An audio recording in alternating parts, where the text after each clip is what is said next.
Mana hozir ko'rib turgan mana shu telefonlarning barchasiga PUBG Mobile o'yinini o'rgatyapmiz.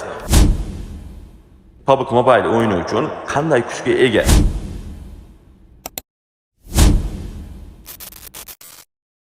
Bugun sizlarga o'yin uchun juda ham ajoyib bo'lgan FPS'larda 90 yoki 120 FPS'da ishlashi mumkin bo'lgan telefonlarni video obzorini qilib beramiz. Ko'rishingiz mumkin. Xiaomi 10 ta, 11 ta, 12 ta, Infinix GT 30 Pro, Xiaomi 13 ta, K40 Gaming, Poco X7 Pro. Mana shu telefonlarning barchasini hozir bitta PUBG o'yinini o'rgatib ko'ramiz va FPS qanday ishlaydi ko'rib chiqamiz. Videomiz qiziq bo'ladigan bo'lsa, oxirigacha ko'rishni tavsiya qilamiz. Mana hozir ko'rib turgan mana shu telefonlarning barchasiga PUBG Mobile o'yinini o'rgatyapmiz. Hozir sizlar bilan birgalikda bitta ko'rib chiqamiz. Mana shu telefonlar PUBG Mobile o'yini uchun qanday kuchga ega va necha FPS da ishlab bera oladi. Hammasini hozir birgalikda guvoh bo'lishimiz mumkin bo'ladi. Ma'qul kelsa like bosib kanalimizga obuna bo'lib qo'yish ham esingizdan chiqmasin. Xiaomi 13 ta telefoni PUBG Mobile uchun necha FPS ishlaydi? Hozir sizlar bilan birgalikda shuni ko'rib chiqamiz.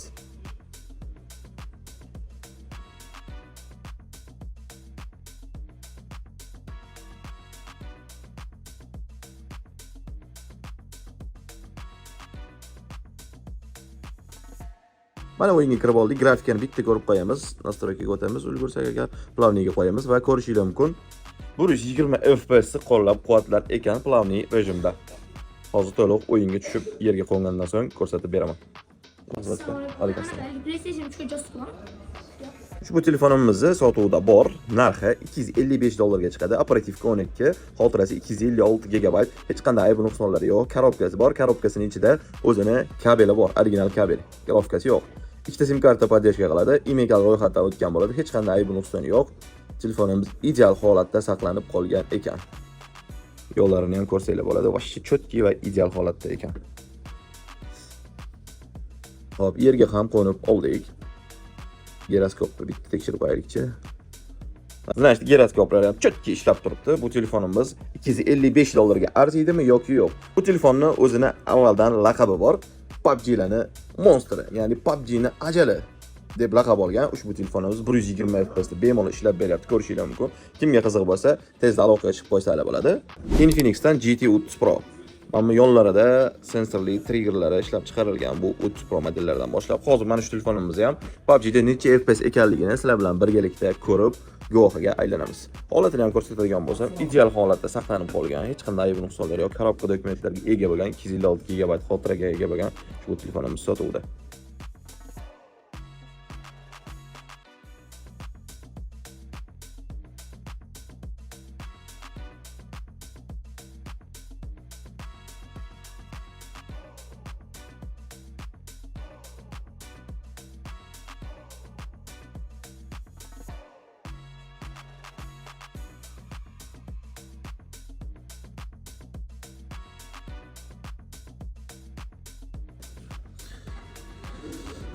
Hozir mana yerga qo'nib bitta nastroykasini ko'rib qo'yamiz.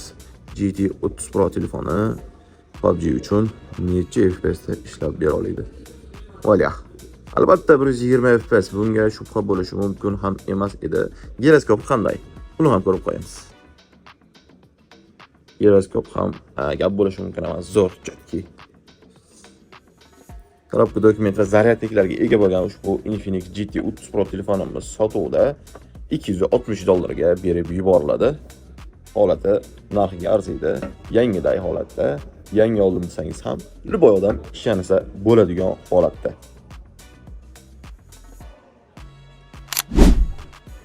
Poco X7 Pro telefonini hozir PUBG o'yinida necha FPS ekanligini tekshirib ko'ramiz. Sizlar bilan birgalikda guvohiga aylanamiz. Hozir PUBG o'yinini yuklab bo'ldi. O'yinga kirish jarayonini ko'rib turibsiz. Hozir o'yinga kirgandan so'ng FPS ni ko'ramiz va necha FPS qo'llab-quvvatlashini sizlar bilan birgalikda bilib olamiz. Ungacha esa ushbu telefonimiz xarakteristikasiga to'xtalib o'tamiz. Xotirasi 8 ga 256 GB, korobka dokumentlar va zaryadnikiga ega bo'lgan ushbu telefonimiz ikkita sim karta podдержка qiladi. Emaillari ham ro'yxatdan o'tkazib qo'yilgan. Hech qanday aybi nuqsoni yo'q. Narxi $255 ga berib yuboriladi. Siz boshqa viloyatdan turib zakaz qilishni xohlasangiz, bemalol sizga pochta orqali dostavka qilib yuborishimiz ham mumkin bo'ladi. Qiziqmi? Tezda aloqaga chiqib qo'yaverasiz. Ushbu ideal holatda bo'lgan telefonni biz sizga sotishga tayyormiz albatta.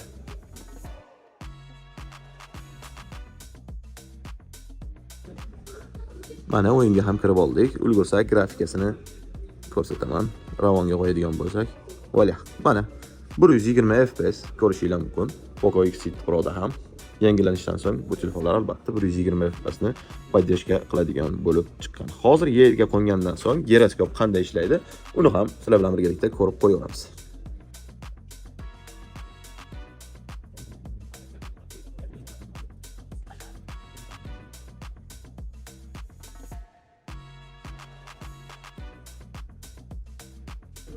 Mana va nihoyat yerga ham qo'nib oldik. Giroskoplari cho'tki ishlab turibdi. Grafika 120 FPS ni ko'rsatib turibdi. Menimcha bu telefonimiz PUBG uchun mashina telefon hisoblanadi. Narxiga ham arzsa kerak. Siz nima deysiz? O'z fikringizni kommentariyada yozib qoldiring. Navbatdagi telefonimiz Xiaomi'dan 10T Pro deb nomlangan model. Xotirasi 256 GB, operativkasini ko'rishingiz mumkin 8+3. Hozir PUBG ga kirib ko'ramiz.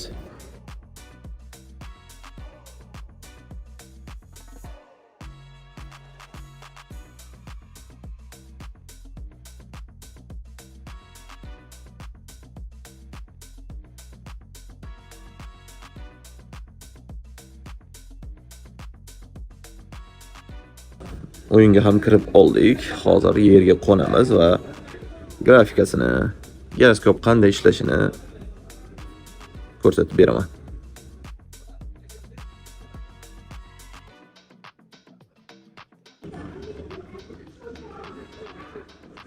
Yerga ham qo'nib oldik. Xo'p, endi esa grafikaga kiramiz, moslashtirishga o'tamiz, ravonga qo'yamiz.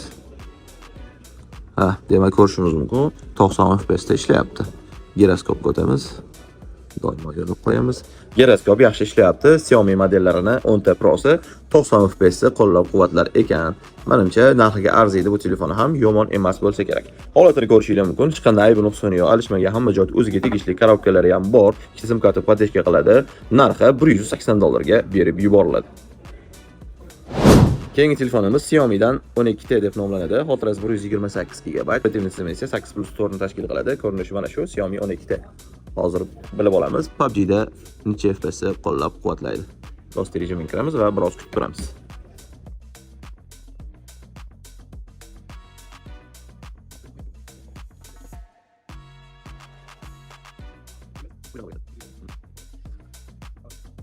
Hop, o'yinga ham kirib oldik.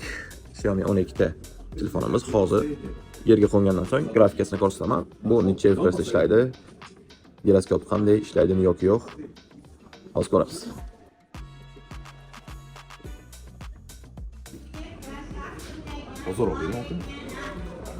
Mana yerga ham qo'nib oldik. Hozir bilan birgalikda grafikasini ko'rib qo'yamiz. Nastroyga o'tamiz, planiga qo'yamiz. Значит, bu ham 90 FPS da ishlab berar ekan. Ushbu telefonimiz sotuvda $170 ga berib yuboriladi. Neobычный telefonlardan biri Redmi K40 Gaming. Ushbu telefon ham vaqtida PUBG'chilar uchun juda ham sevimli telefonlardan biri bo'lgan, o'yin uchun juda ham yaxshi effekt beradigan apparatlardan biri hisoblangan. Hozir ushbu apparatni ham ko'ramiz. PUBG'da necha FPS gacha ishlab beryapti. Hozirgi kunda ham ishlatish mumkinmi? Narxiga arziydimi? Aytmoqchi, narxi $140 ga berib yuboriladi. Xotirasi 8 ga 256 GB lik. Buni ham mamda o'zini triggeri bor. Deb turib, ne bo'lsang tong'itib chiqib qoladi. Ikkita triggeri, maxsus trigger o'yinda albatta ish beradi, ishlatish mumkin. Hozir ham ishlayapti. Hech qanday aybi nuqsoni yo'q. Ikkita sim karta podдержка qiladi. Imekalar ro'yxatdan o'tgan, faqat bitta sim kartasi ro'yxatdan o'tgan, birinchi sim karta ishlaydi. $140 ga hozir arziydimi yoki yo'q, o'yinga tushib FPS ni ko'rgandan keyin, giroskoplarni ko'rgandan keyin bunga birgalikda qaror qabul qilamiz. O'yinga ham kirdi, grafikasini ko'rib qo'yaylikchi. Hozirgi kunda 90 FPS da ishlab bera olish kuchiga ega ekan ushbu apparatimiz. Menimcha giroskop ham ishlasa kerak, qolgan sheriklariga o'xshab bu ham albatta ishlayapti. Endi siz nima deysiz? $140 ga ushbu Redmi K40 Gaming telefoni PUBG da 90 FPS ishlaydigan holatda narxiga arziydimi yoki yo'q? Arzisa albatta arziydi deb qoldiring, arzimasa arzimaydi deb yozib qo'ysangiz ham bo'laveradi. Albatta izohlarni o'qib chiqish biz uchun qiziq bo'ladi. Oxiri bo'lib ko'rsatilgan telefonimiz Xiaomi'dan 11T deb nomlangan modelimiz. Xotirasi 256 GB, operativ tizimi 8+3. Xuddi mana shu telefondan yana ikkita bor, o'sha 3 ta telefoni bor. Hozir ko'ramiz birgalikda bu telefonlarimiz PUBG da necha FPS ishlab bera oladi. Kutamiz va ko'ramiz.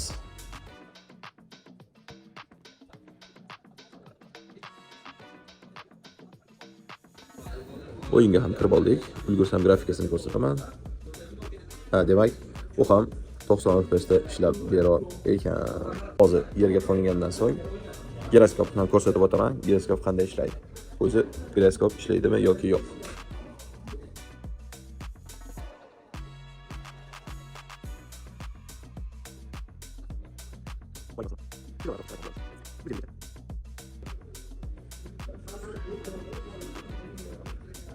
Mana hozir yerga qo'nishni amalga oshirdik. Giroskop ham ko'rishingiz mumkin. Juda ham ajoyib tarzda ishlayapti. O'rtacha narxi $150 dan $170 gacha chiqadi. Qo'shimcha ma'lumotlar uchun mana shu ekrandagi nomerlarga telefon qilib, shu nomerdagi Telegram orqali bog'lanib qo'shimcha ma'lumot olsangiz ham bo'ladi. Bizning manzil Namangan shahar Texnopark 84-do'kon. Sizlarni do'konimizda kutib qolamiz. Ushbu telefonlardan qaysi biri sizga ma'qul kelgan bo'lsa, mana shu nomerlarga telefon qilib yoki shu nomerdagi Telegram orqali bizga bog'lanib qo'shimcha ma'lumot olsangiz bo'ladi. Bizning manzil Namangan shahar Texnopark 84-do'kon. Agar siz boshqa viloyatdan turib zakaz qilmoqchi bo'lsangiz, bemalol sizga pochta orqali dostavka qilib yuborishimiz ham mumkin bo'ladi. Sizlarni do'konimizda kutib qolamiz.